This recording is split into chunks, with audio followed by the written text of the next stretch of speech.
April 24th, 1945. Rufostor 47 hours, Alteno airfield, northern Italy. The Luftwaffe in Italy is dead. Fuel exhausted. Parts gone. Pilots scattered or buried. What's left barely qualifies as wreckage. Oberleutnant Friedrich Hofmeier, 28 years old, 147 combat missions transport pilot, walks through the ash and debris. He stops, staring at the wreckage of a B-17G. Belly landed, left wing shredded, American star visible through soot and damage. He's done this before. Impossible rescues, suicide supply runs. But what he's about to attempt, no one has ever tried this. A radio transmission crackles in, distorted, desperate. Alteno, this is Festung 6. We have 1,000 men cut off, wounded, starving. American armor will overrun us in 48 hours. Luftwaffe transport, any transport, respond. 1,000 men, no fuel. No aircraft, except this one, an American B-17G, shot down 3 weeks ago, left wing destroyed by flak, 2 engines dead, abandoned by US mechanics as scrap metal. Hofmeier has never flown a 4-engine bomber. He's never flown an American aircraft. He's never even started a Wright Cyclone engine. But 1,000 men are going to die if someone doesn't try something impossible. His hand touches the B-17's battered aluminum skin. What happens next is one of the most extraordinary rescue missions of World War II. Not because of tactics, not because of technology, but because one pilot decided that enemy aircraft, impossible odds, and certain death weren't reasons not to try. By late April 1945, the war in Italy was over in all but name. The Gothic Line broke, the Po River crossed, German Army Group C disintegrating. But in the Veneto region near the town of Feltre, 1,000 German soldiers were cut off. Not SS fanatics, not hardcore Nazis clinging to a lost cause. Wehrmacht regulars, support troops, hospital staff, 340 wounded. April 23rd, Luftwaffe High Command issues evacuation orders for all isolated pockets. All available transport aircraft to execute immediate evacuation of wounded personnel. Available aircraft, 0. Available fuel, 0. Available options, 0. Hofmeier receives the order at 0620 hours, April 24th. He knows math, 1,000 men. Even if he had a fleet of Ju-52s, which he doesn't, and enough fuel, which he doesn't, it would take days. He has 48 hours, and one impossible idea. Through the window, barely visible in the dawn, the B-17, he needs a crew, men who understand aircraft systems, who can improvise, who won't panic when things go wrong. And when you're trying to fly a wrecked bomber you've never touched before, when things go wrong means constantly. Hauptfeldwebel Ernst Gademann, 34, barrel-chested, hands black with grease, working on a disassembled aircraft engine by lamplight. Gademann, can you make an American bomber fly? Gademann looks up, sets down his wrench. Which American bomber, sir? The B-17, the wreck on the south side. Gardemann laughs, then realizes Hofmeier isn't joking.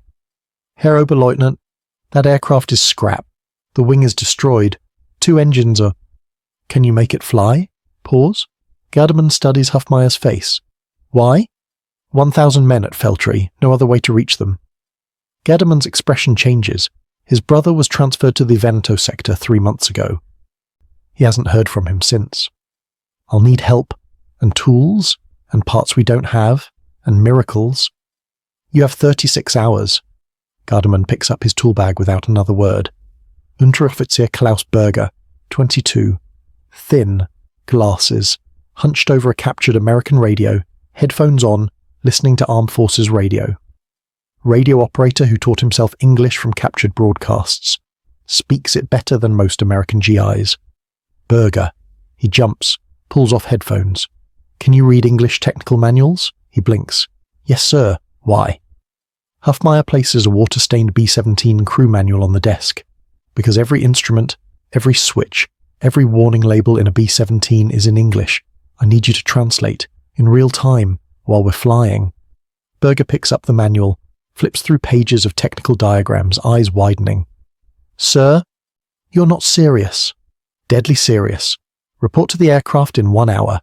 Obergefreiter Hans Weber, 19, baby-faced, eating thin soup in the mess tent. Luftwaffe ground crew, 6 months in service. Volunteered specifically because his older brother Martin is with the trapped forces at Feltre. Your brother is at Feltre? Weber's face mixes hope and fear. Yes, sir. Have you heard?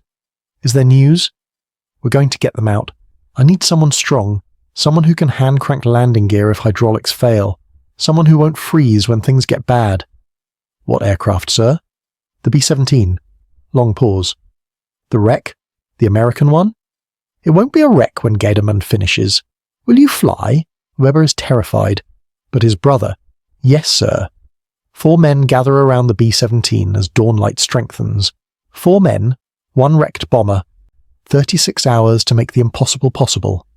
Gaderman runs his hand along the damaged wing, counting holes. Herr Oberleutnant, I must be honest. This aircraft should not exist. The structural damage alone. Hufmeier cuts him off with a look. Can you make it fly or not? Gaderman stares at the B-17, at the shredded wing, at the dead engines, at the 200-plus flak holes. I can make it fly once, maybe twice. After that, it will decide for itself whether to stay in the air or fall from the sky.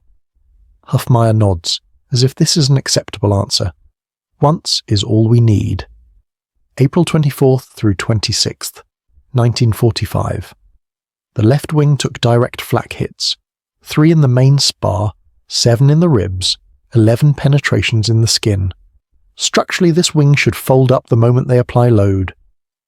Weber and other ground crew members cut aluminum panels from destroyed Ju-88 wrecks, hammer them flat, rivet and weld them into place.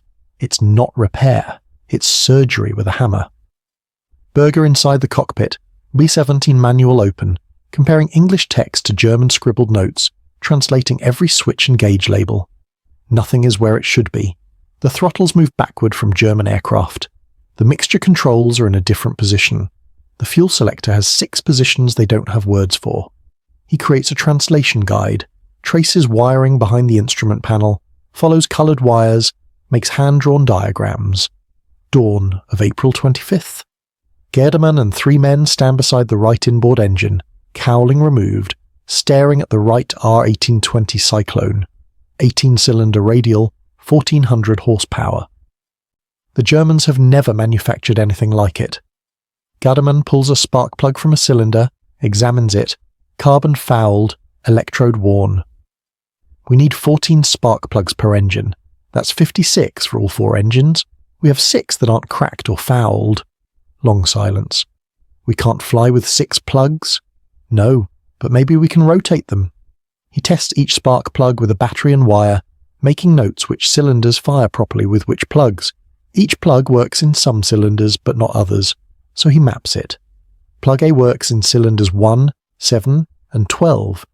Plug B works in cylinders 3, 9, and 14. He rotates them through the engine, testing each combination until he finds 18 plugs that work together. 10 hours later, night again, tightening the final spark plug, hands shaking from exhaustion. Done. Now we find out if I'm a genius or an idiot. Morning, April 26th, the moment of truth. Hufmeier and Gaderman in the cockpit. Inside the cockpit, Hufmeier's hand on the starter switch for engine number 3 right inboard. Fuel on, mixture rich. Ignition switches here. Berger from behind, checking manual. Yes, sir. 4 switches, 4 engines. Here we go. He presses the starter. Whining starter motor, engine cranking, cylinders coughing, a backfire, black smoke from exhaust, silence, disappointment on 4 faces. Again, prime it more this time. Hufmeier works the primer pump, a manual plunger injecting fuel directly into cylinders. Second attempt.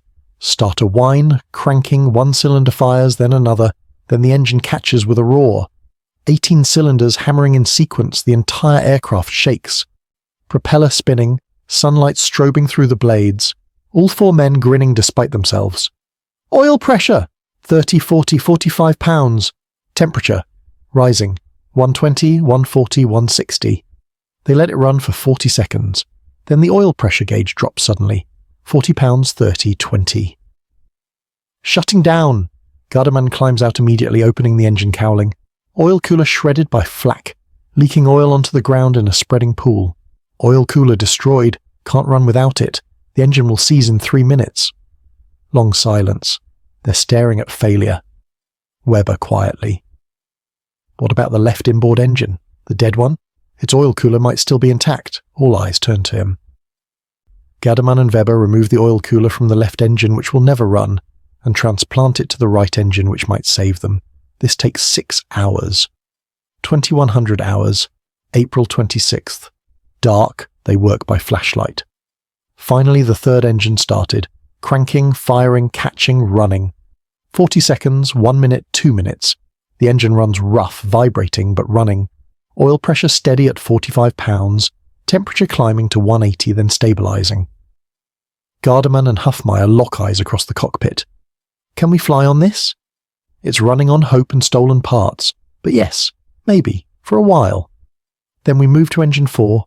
We need 2 engines to fly. Morning, April 27th. The B-17, with both right-side engines now running, sitting at idle. The distinctive unsynchronized rumble of 2 R-1820s slightly out of phase, creating a rhythmic sound. They have power. Now comes the second impossible problem. Huffmeyer and Garderman standing on the cratered runway, pacing out distance. From here to where the surface becomes too damaged to use, 3,800 feet.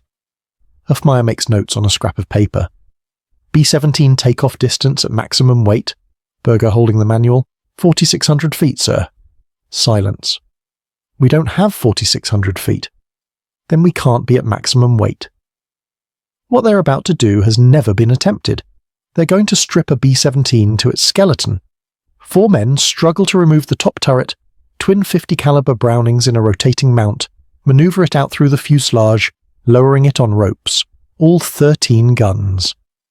Each Browning M2, 57 pounds. Each turret assembly several hundred pounds. Total weight 3,400 pounds. The waist guns coming out, the bull turret unbolted from below, the tail guns removed, the nose guns extracted. The guns laid out in a row on the ground beside the aircraft, an arsenal being abandoned. Men haul out belts of 50 caliber ammunition, boxes and boxes piling them. Every gun came loaded, 2,700 rounds, 1,800 pounds of ammunition they'll never fire. Webber uses a wrench to unbolt steel armor plates from behind the pilot seats, from around the radio room, from protecting the gunner positions. 800 pounds of steel designed to keep crews alive, they're flying without it. Gaderman disconnects the turbo supercharger system.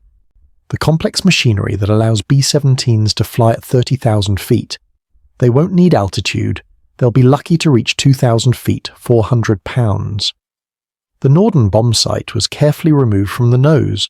Bomb sight, bomb racks, release mechanisms, equipment for a mission they'll never fly, 600 pounds. By afternoon, the interior of the B-17 is hollow, bare ribs showing, wiring exposed, just structure and engines. It's not a bomber anymore, it's a flying truck. Gaderman makes calculations on paper. Empty weight now is approximately 29,000 pounds. With fuel and crew, 32,000. The original, 36,000 empty. We've saved 7,000 pounds. Huffmeyer looks at the runway again. Will it be enough? Herr Oberleutnant, I have no idea. No one has ever tried to fly a B-17 on 2 engines from this short runway. Then we'll be the first to know if it works. April 27th, 1945. 523 hours. Pre-dawn darkness. 4 men approaching the B-17 carrying gear. Distant artillery, American guns, closer than yesterday, the front moving. They have maybe 6 hours before American armor reaches Altino. This is their only chance. Inside the cockpit, Huffmeyer settling into the left seat. Pilot position, Gaderman in the right seat. Co-pilot position, though he's never co-piloted anything. Close on their faces in the darkness, illuminated only by flashlight as they work through pre-flight checks. Master battery switch. Berger behind them reading by flashlight. Upper left panel, red guard cover. Huffmeyer flips it. Gauges flicker to life. Needles jumping. Fuel selectors. 4 levers. Lower center, set all to main tanks. Huffmeyer's hand moving levers he's never touched before, relying entirely on Berger's translation. This is what desperation looks like. A man flying an aircraft he's never trained on, reading a manual he can't understand, attempting a takeoff that probably won't work. Gardaman's hands shaking as he primes the engines, working the manual primer pump. Engine 3 primer, 6 strokes. Pumping. Engine 4, 6 strokes.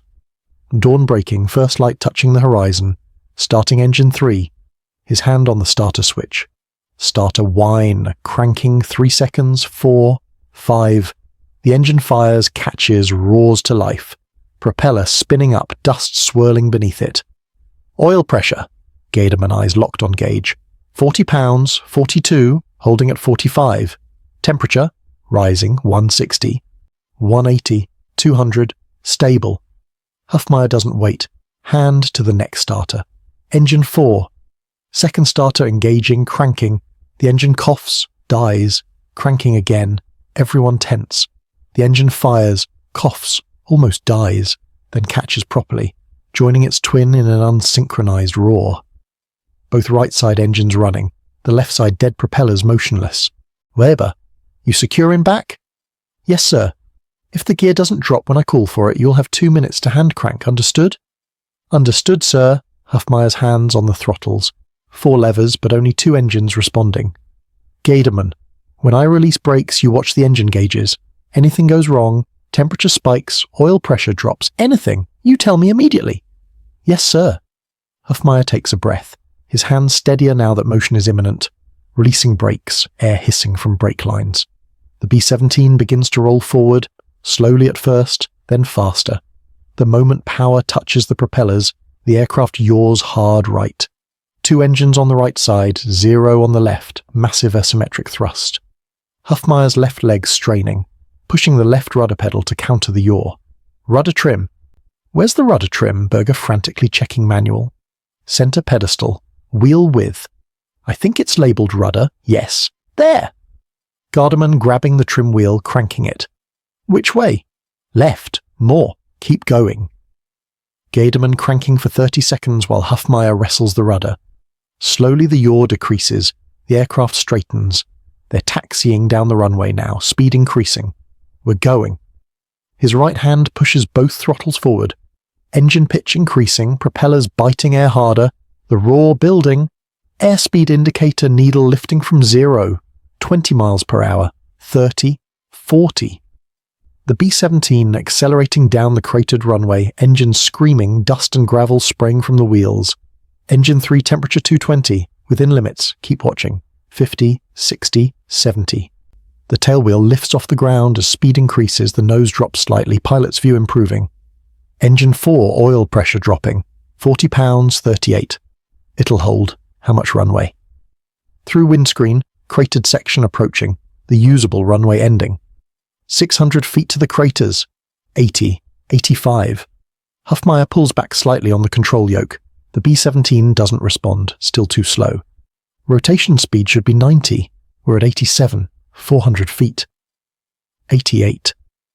The crater field is visible now, huge holes in the concrete where bombs hit, some filled with muddy water. 300 feet. 89. Come on, come on. 200 feet, 90. Hufmaier pulls back firmly on the yoke, the nose lifts, but the main wheels stay on the ground. 100 feet. Hufmaier pulls harder. The nose rises more, but the aircraft is still rolling, wheels on concrete. 50 feet. The first crater directly ahead. Hufmaier pulls with everything he has. The main wheels lift. They're airborne. Altitude 1 foot. Ultra-low angle, wheels clearing the crater rim by maybe 3 feet. Silence except for engine roar and everyone's breathing. Then, we're flying. Hufmaier doesn't respond, focused entirely on keeping the aircraft in the air barely above the ground, building speed. 10 feet, 15 feet, 20 feet. Airspeed 95. Altitude 30 feet. Heading north toward the mountains. They're flying, but flying is the easy part. Ahead through the cockpit windscreen, mountains rising, valleys shrouded in morning mist, and somewhere beyond 1,000 men waiting for rescue. 0602 hours, 15 kilometers from Altino.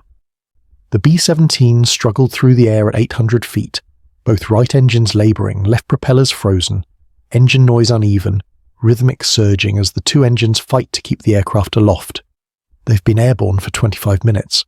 Hufmaier's right leg is trembling. Close up inside the cockpit, his boot pressed hard against the left rudder pedal, calf muscle quivering from constant pressure. Gaerdemann. How long did you say this flight would take? Gaerdemann, checking the crude map. 75 minutes to the pocket, sir, Hufmeier's jaw tightening. I can't hold this rudder pressure for 75 minutes. Silence. Berger. The trim wheel, we adjusted it for taxi, but maybe if we trim more aggressively for cruise. Do it. Gaerdemann cranking the rudder trim wheel again. 30 seconds, a minute, his forearms straining. Slowly. Incrementally, Hufmeier's leg relaxes slightly. Better. Not good, but better. Through the windscreen, they're supposed to be following the Piave River valley, but the valley below doesn't match the map. Sir, that's not Piave. Compass. Berger tapping the magnetic compass mounted above the windscreen. The needle swings wildly, never settling. Not working. The flak damage must have destroyed the flux valve. Hufmeier and Gaerdemann exchange looks. Then we navigate by landmarks. Where are we, actually? Gaerdemann studied the terrain, comparing it to the old road map. I think that's Conegliano. We're 15 kilometres off course. Which direction to Feltre from here? Gaerdemann tracing on map. Northwest. Follow this river upstream. Then cut through the valley between those two peaks and we should intercept our route. Hufmeier banks the aircraft left. Too aggressively. The asymmetric thrust makes the turn unstable. Nose dropping. Engine pitch changing, airspeed increasing. It turns like a pregnant cow. He fights the controls, bringing wings level again, breathing hard. Engine 3, temperature 240. That's high, sir. It'll hold. For how long? Long enough? Silence. Neither believes it. 0628 hours. First contact. Gaerdemann suddenly straightened in his seat, staring out the right window. Aircraft! 2 o'clock high! His point of view, 2 dark shapes diving from 4,000 feet above, sunlight glinting off metal. What type? Gaerdemann, squinting. Radial engines, gull wings, American, P-47s. All 4 men freeze. Nobody panicked. We're an American B-17. We have American markings. Act natural. Berger. Act natural? Sir, we're flying on 2 engines, barely above stall speed. Exactly. We're a damaged bomber limping home. That's what they'll see. That's what they have to see. Through the windscreen, the P-47s completed their dive, levelling off 1,000 yards behind the B-17, circling. 1 P-47 pulled alongside, 500 yards off the right wing. Close up through cockpit glass, the American pilot's face visible in his canopy, oxygen mask hanging loose, studying the B-17. Inside the B-17, Hufmeier stared straight ahead, hands steady on the controls, deliberately not making eye contact. Gaerdemann barely whispered. He's looking at us. Don't look back, eyes forward, like we're concentrating on flying a damaged aircraft. The P-47 drops lower, moving closer, now 300 yards away. The American pilot's perspective looking at the B-17. He sees 2 dead engines, propellers motionless, left wing with visible patches and repairs, crude but recognizable US stars on fuselage, aircraft wallowing, unstable, clearly struggling, but also flying the wrong direction away from Allied territory, too low for a normal ferry flight, alone with no escort. Something's not quite right. The P-47 closes to 200 yards. Inside B-17, Weber in back can see the P-47 through the waist gun window. He's standing where a gunner would be, but there's no gun, just empty mounts. Sir, if he looks carefully, he'll see we have no guns. He'll see German uniforms. He won't look carefully. He's at 200 yards, unless we do something to make him suspicious. The P-47 pilot raises his hand. A wave. Long frozen moment. He's waving at us. Wave back. What? Wave. Like an American pilot would wave to a fellow American. Gaerdemann slowly, awkwardly raises his hand and waves. The American pilot nods, satisfied. The P-47 banks away, climbing back to altitude. Its wingman follows. Inside B-17, 10 seconds of silence. Then Gaerdemann exhales a breath he's been holding for 2 minutes. Mein Gott! Berger. He didn't see we're Germans. Hufmeier still staring straight ahead, jaw clenched, hands white-knuckled on the yoke. He saw what he expected to see. A damaged B-17. As long as we look like a damaged B-17, we're safe. And if we encounter German fighters, what will they see? Hufmaier doesn't answer, because there is no good answer. 0701 hours. Approaching Feltree.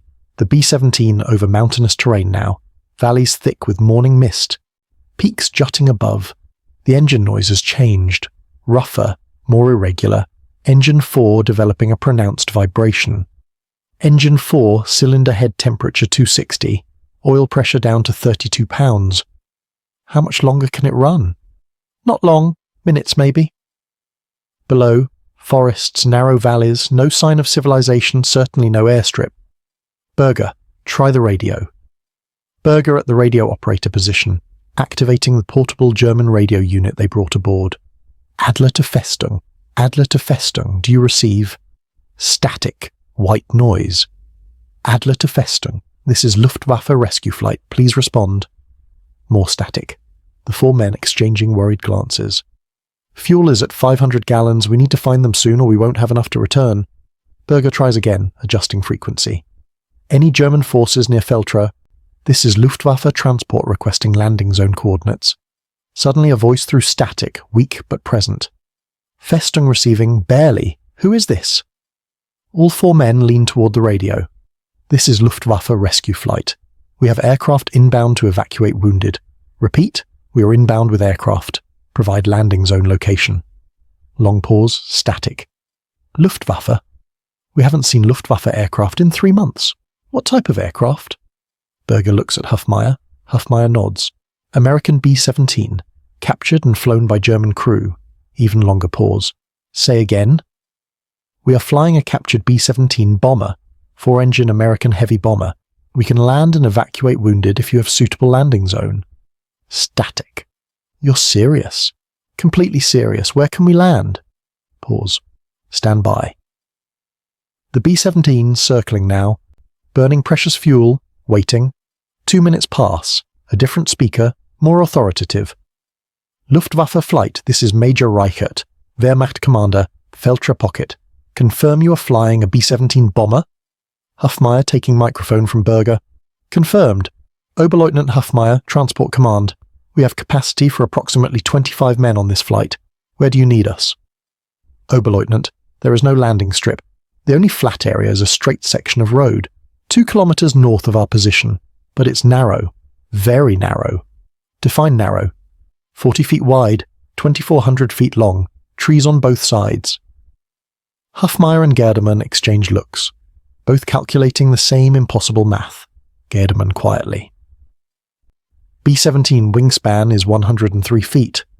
I know. 40 feet wide means the wings will extend 30 feet over the trees on each side. I know. Hufmaier presses the radio transmit button. Major Reichert, we're inbound. Light signal fires to mark the approach end and departure end of your landing zone. We'll need all available men to clear any obstacles from the road surface. Understood. Oberleutnant, is this really possible? Hufmaier looked at the fuel gauge, the temperature gauge, the vibrating engine, the impossible terrain below. We're about to find out. 719 hours. The approach. Below, a narrow valley, thin line of grey cutting through green forest, the road. 2 small fires burning at each end of the straight section. Tiny figures, German soldiers visible, running, clearing debris. There! He banks the B-17, lining up on the valley, descending. Sir, if you misjudge this by even a few feet, then we hit the trees and die. I understand the stakes. Altitude 500 feet, descending.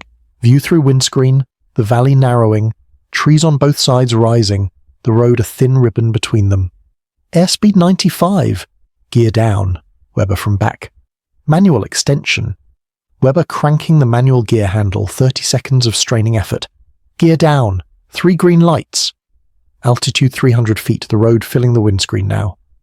What Hufmaier sees, 40 feet of grey asphalt, trees blurring past on both sides, German soldiers visible, waving, running toward the shoulders to clear. This is insane. Committed. Altitude 200 feet, airspeed 90. The B-17 descending into the valley, wings extending far beyond the road width. tree branches rushing past 15 feet beneath each wingtip. Inside, Gerdemann reading altimeter. 150 feet, 175. The road rushing up. 50 feet. Hufmeier cuts throttles. The engine noise drops. The B-17 drops toward the road. Airspeed 82. Hufmeier holding the descent precise, steady. Airspeed 82. The main wheels touch asphalt. Screech of rubber, rumble of wheels on pavement. They're down but moving fast, too fast. Forward view, the end of the road visible ahead. A bridge over a ravine, maybe 2,400 feet away. Brakes, his feet stamping the brake pedals. Squealing brakes but not slowing much. The B-17 rolling at 50 feet, 1,000 feet remaining, still 45. 800 feet, 40. Hufmeier standing on the brakes with all his weight. 600, 35. 400 feet. The bridge visible now, stone railings, a 200-foot drop beyond it. 30. 200 feet, 25. 100. The nose of the B-17 12 feet from the bridge approaches. 15, 10 feet from the bridge. 10. The B-17 stops. Silence except for ticking metal as engines cool and Hufmeier's ragged breathing. The bomber sitting motionless, nose nearly touching the bridge railing, 23 feet of clearance from certain destruction. Through cockpit windows, Hufmeier's hands shaking so badly he can't unbuckle his harness. Gerdemann has to help him. 23 feet. We stopped with 23 feet to spare. Hufmeier just nods, unable to speak. Outside, cheering, German soldiers running toward the aircraft, shouting, celebrating. Soldiers surrounded the B-17, touching it like they couldn't believe it's real, looking at the American stars, at the crude paint, at the impossible sight before them. The cockpit side window opens. Hufmeier leans out. Below, a Wehrmacht officer, Major Anton Reichert, 42, gaunt, hollow-eyed, iron cross at his neck, staring up in disbelief. You actually did it.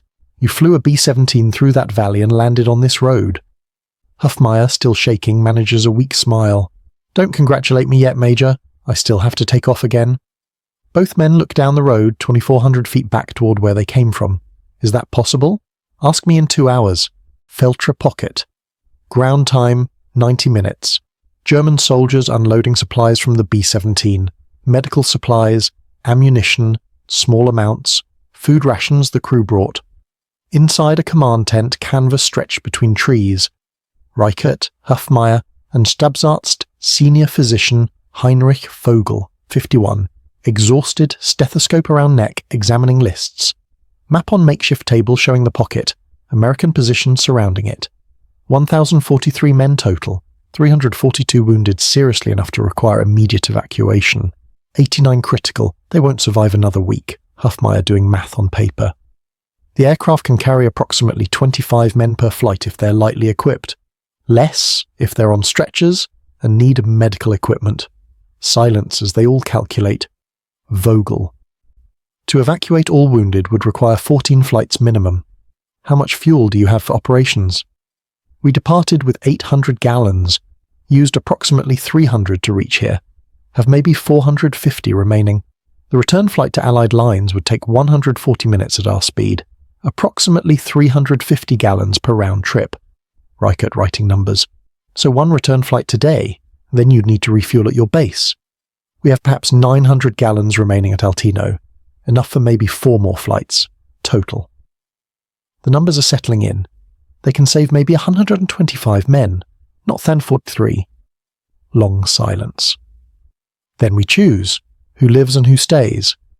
I'll prepare the priority list, critically wounded first, then. The tent flap opens. Young soldier, maybe 17, standing at attention. Sir, the Americans have sent a messenger under white flag. All 3 officers look up. Americans? What do they want? The messenger is waiting at the perimeter, sir. 30 minutes later, the same command tent, Present Reichert, Hufmeier, and an American officer, Captain James Mitchell, 32, Army Intelligence, standing with 2 partisan escorts. Mitchell spoke through an Italian translator. Major Reichert, my command has authorized me to offer terms.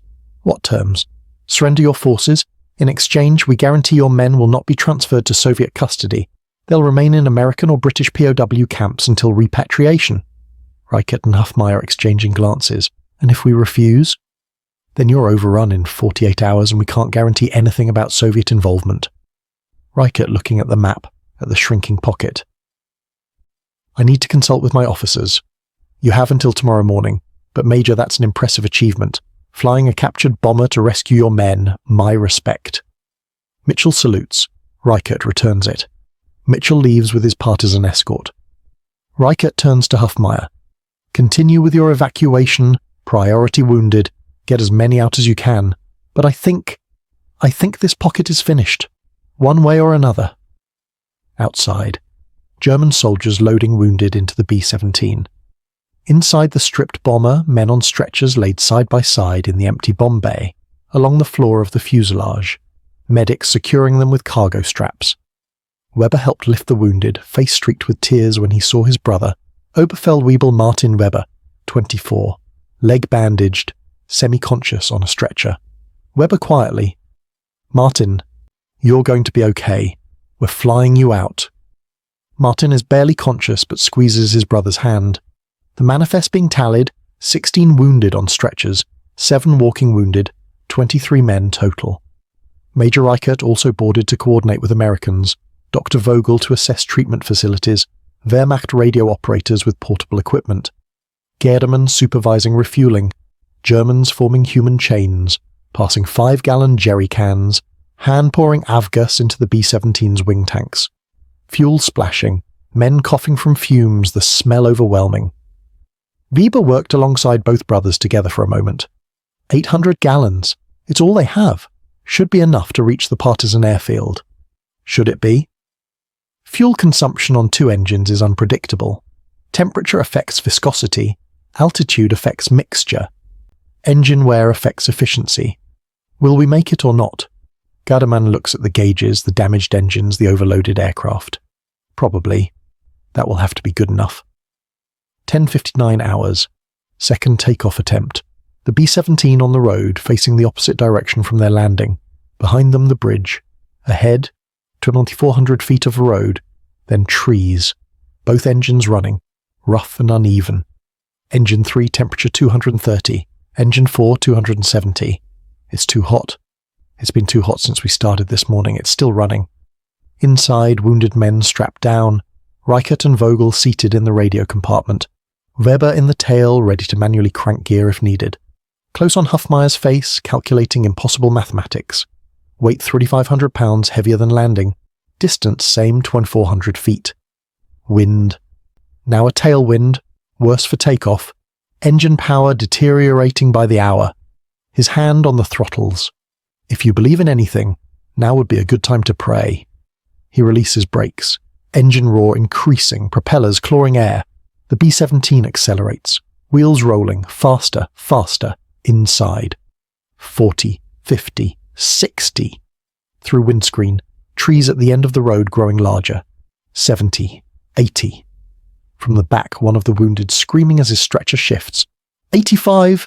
End of road, 800 feet. Hufmeier pulls back on yoke, the nose lifts, main gear still on the ground. 90, 600 feet. The tail rises, but they're not flying, just using ground effect, barely skimming the surface. 400 feet.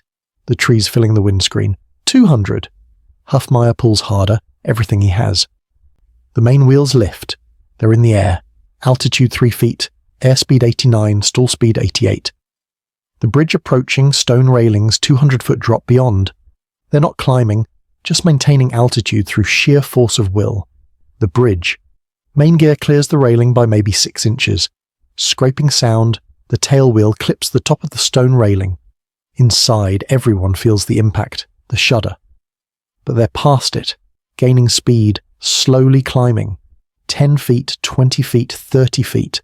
The B-17 labouring into the sky, barely, impossibly, staying aloft through nothing but determination and desperate physics. Inside, silence except for engines and heavy breathing. Then Weber's voice, shaky over the intercom. We're flying? Hufmeier doesn't respond. His hands locked on the controls, every muscle tense. Coaxing the aircraft higher, foot by agonizing foot. 11:43 hours. Approaching Allied lines. The B-17 at 1,800 feet, following the Piave River Valley northwest toward partisan-controlled territory. Engine 4 now making pronounced knocking sounds, cylinder head temperature at 285 degrees. Engine 4 won't last much longer. It only needs to last 20 more minutes. Fuel gauge, 420 gallons remaining. Fuel is critical. If we don't find the airfield soon. He doesn't finish.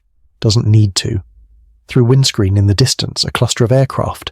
4 P-51 Mustangs diving from 8,000 feet. Aircraft, 12 o'clock high. Americans! The 4 men tensing again. Reichert from radio compartment. Will they recognize us as friendly? We're about to find out. The P-51s diving fast, splitting into pairs. One pair going high, one pair dropping to intercept. Lead P-51 flown by Captain Robert Henderson, 29, Michigan farmer's son, 87 combat missions, pulling alongside at 200 yards. Henderson's point of view through his canopy. B-17, American markings but crude markings, hand-painted. 2 engines dead, flying wrong direction away from Allied territory not toward, too low for normal operations, and are those German uniforms in the waist windows? Henderson's radio transmission. Badger Flight, this is lead. I have visual on a B-17 American markings, but something's wrong. Closing for inspection. He banks closer, 150 yards, 100 yards. He can see into the cockpit now. The pilot's wearing Luftwaffe uniforms, no question. Badger Flight lead. The B-17 has a German crew. Repeat, German crew visible. Am I authorized to engage? Static. Radio cutting out. Badger lead. Authorized to engage any hostile aircraft. Henderson's thumb on his gun trigger.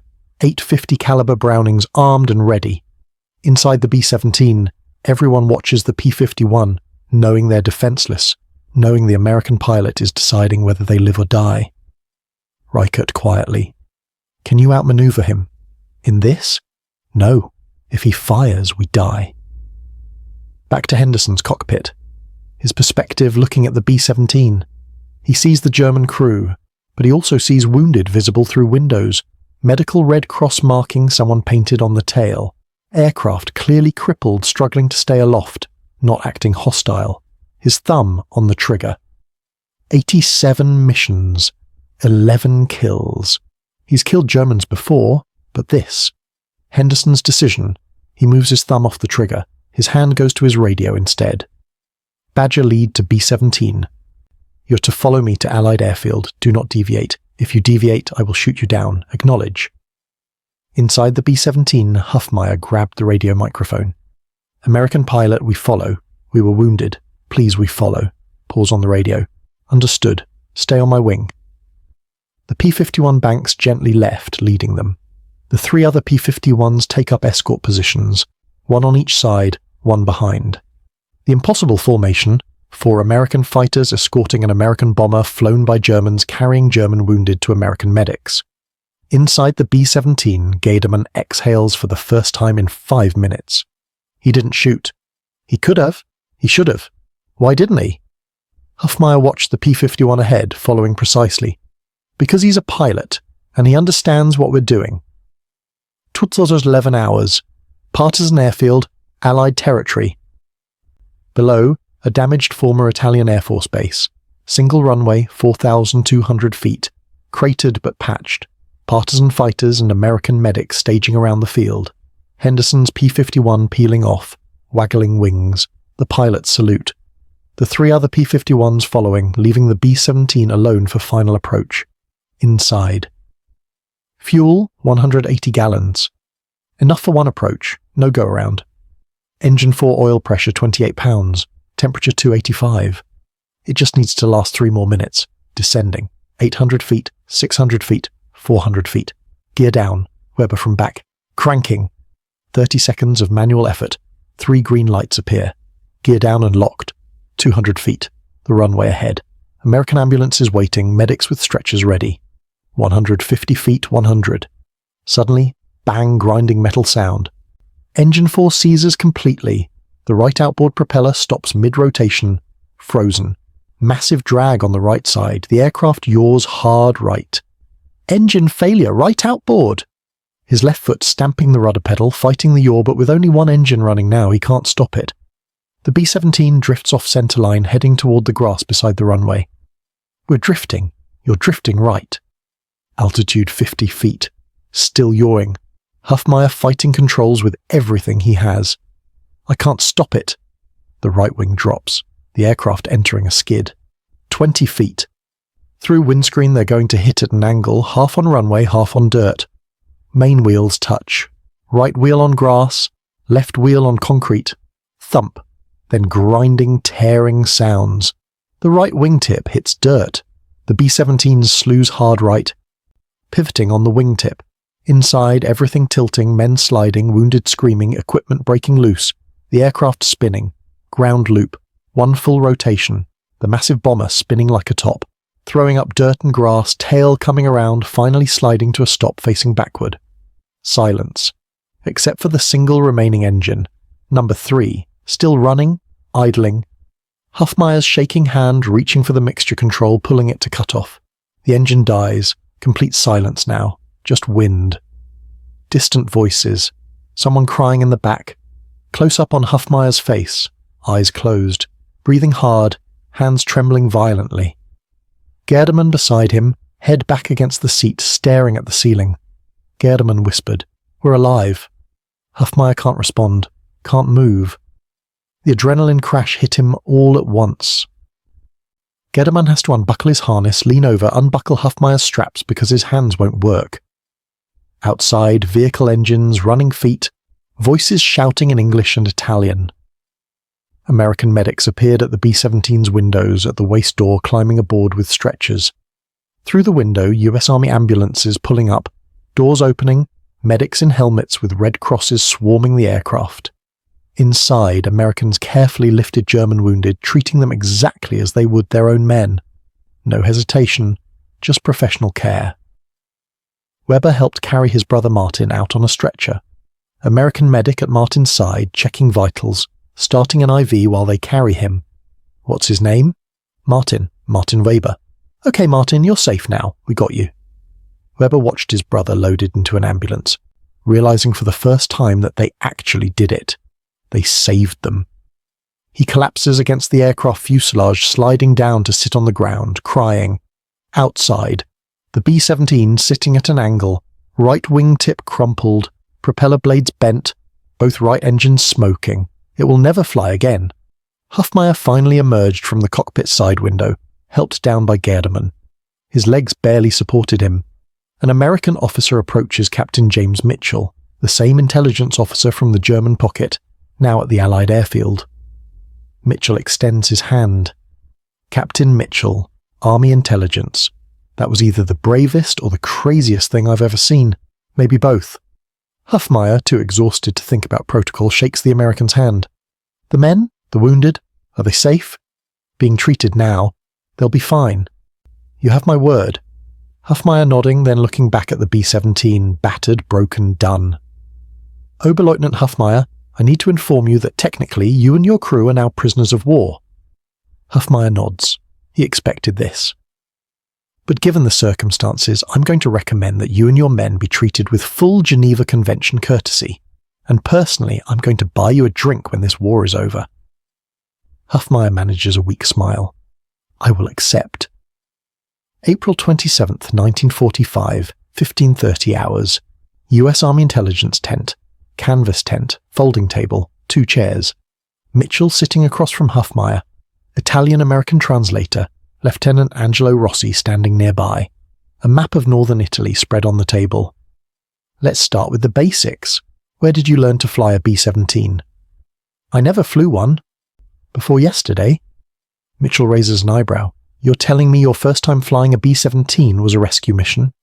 Yes, I studied them at Rechlin Test Center in 1944. Captured aircraft evaluation program. I memorized systems, procedures, but never flew.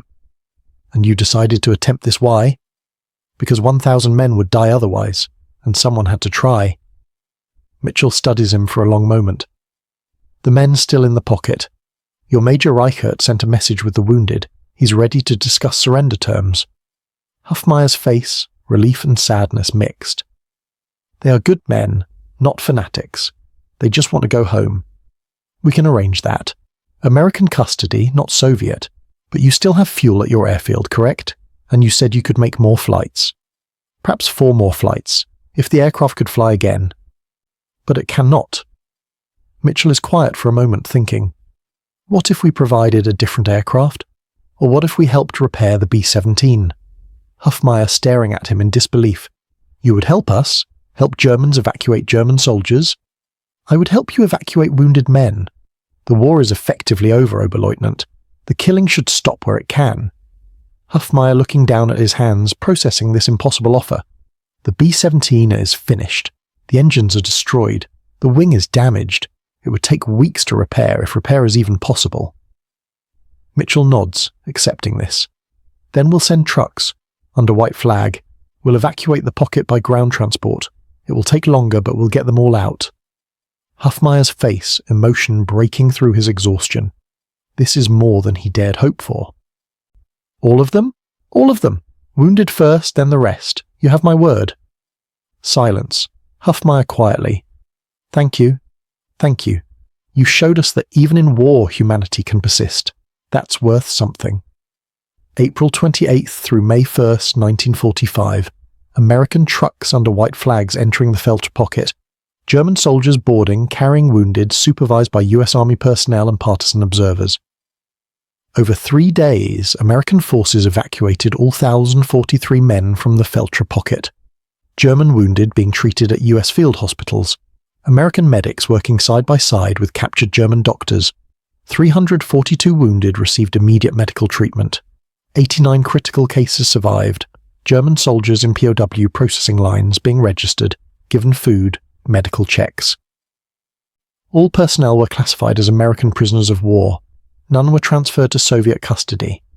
Weber reunited with his brother Martin at a field hospital. Martin's leg in a cast, but alive, smiling. Obergefreiter Hans Weber and his brother Martin both survived the war. May the 8th, 1945. Germany surrenders. Archive footage. Celebrations in Allied cities. German soldiers laying down weapons. Back to the partisan airfield. The B-17 Desperate Debbie still sitting where it crashed, now surrounded by curious soldiers. Mechanics examining it, taking photographs.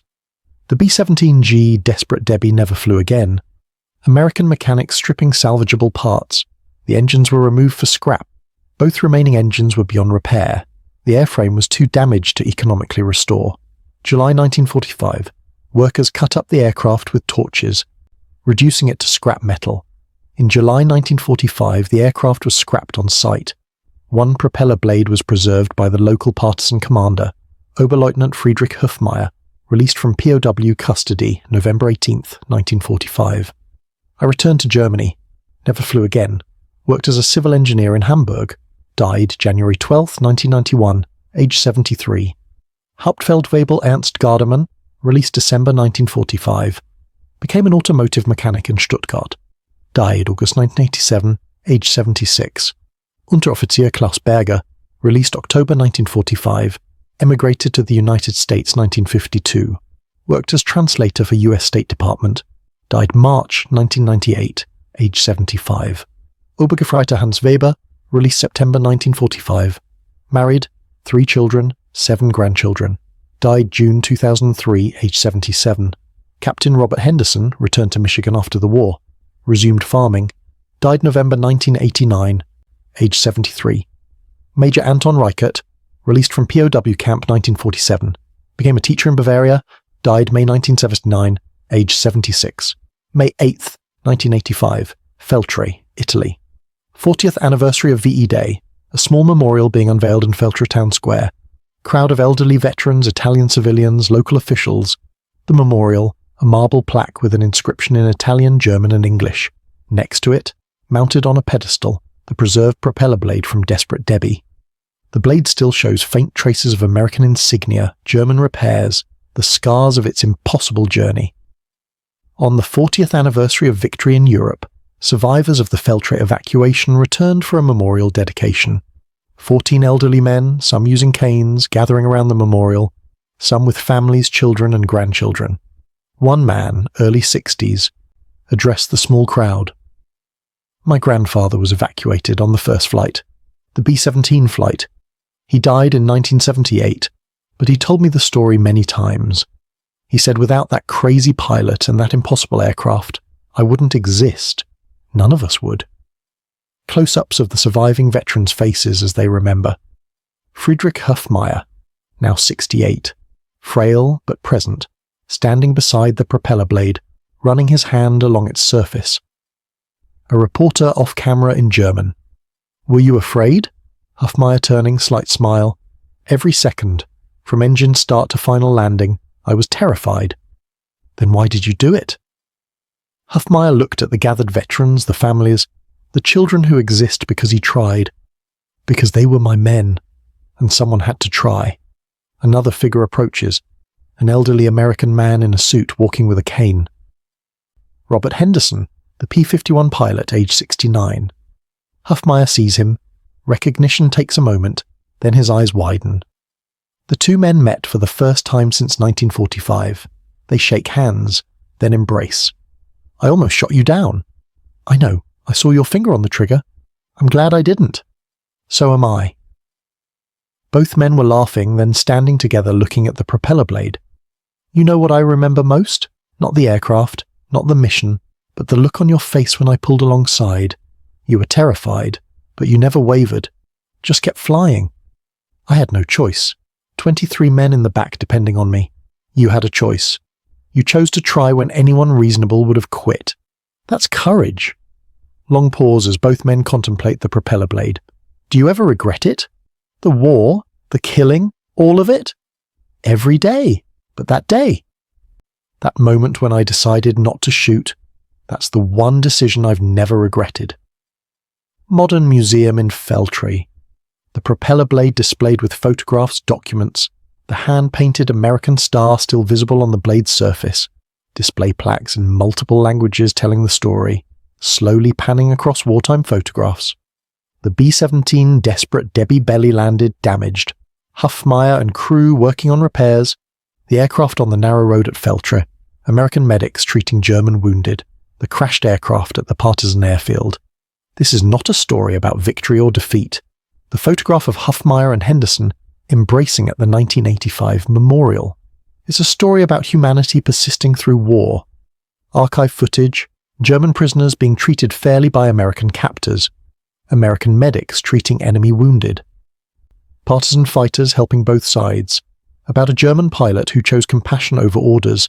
Henderson's P-51 flying alongside the B-17, choosing not to fire.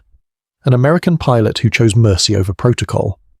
The wounded being carried from the B-17, Americans treating Germans without hesitation.